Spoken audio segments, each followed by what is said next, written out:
Appelés à garder leurs magasins fermés en vue de freiner la propagation du Covid-19, les commerçants du marché Montbois se disent abusés par la décision du gouvernement visant à les garder inactifs depuis près de 2 mois déjà. Si la commercialisation des denrées alimentaires reste autorisée, pour d'autres petits commerces, il n'en est rien de cela. Entre l'asphyxie économique et le danger que revêt la maladie, la synergie reste la seule voie à explorer. Ce que nous on veut, c'est faire appliquer les mesures barrières. Ça, c'est ce que nous on peut faire. Nous sommes l'association de jeunes commerçants gabonais, comme je vous disais. Tout ce qui se fait à Montbois,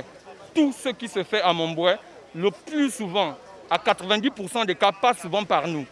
Si nous nous sommes impliqués, on peut aider le gouvernement à faire respecter les mesures barrières. Vous suivez? On va sauver des vies et nous on y gagne, nous on va rester pour vendre.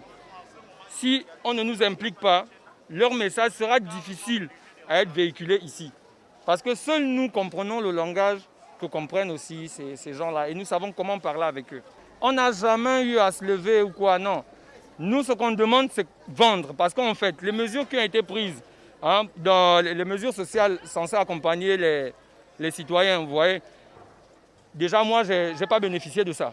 Vous voyez, donc c'est important pour moi de trouver une solution avec l'État pour que je puisse vendre.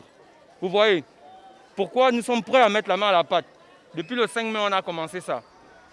S'ils nous accompagnent, on va faire en sorte qu'ensemble, on puisse finalement gagner cette guerre contre le coronavirus-là. Ce matin, au plus grand marché de la capitale gabonaise, pas question de violer la décision du ministre de l'Intérieur. Ces magasins désignés sont bel et bien fermés. Les mesures qui sont prises par le gouvernement sont d'abord pour sauver des vies. Voilà, donc pour sauver une vie, je ne peux pas dire que ce qu'ils font n'est pas bien. Vous voyez.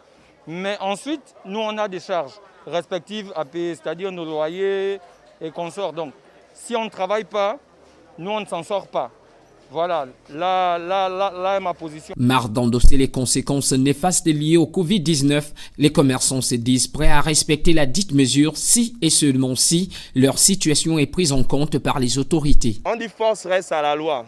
Je réitère encore, nous ne sommes pas des bandits, nous sommes des hommes responsables. Nous allons respecter, mais l'État doit nous accompagner. Parce que si l'État ne nous accompagne pas, ventre affamé n'a point de rien. On va sortir. Vaut mieux qu'ils vont nous tuer. Parce que nous, on a nos enfants, on a des bailleurs, bientôt le 5. Ça, c'est nuire à la politique du distingué camarade Ali Bongo. Avec plus de 2500 cas positifs, le port obligatoire du masque, tout comme l'observation de la distanciation physique entre usagers, reste peu apprécié par bon nombre de personnes.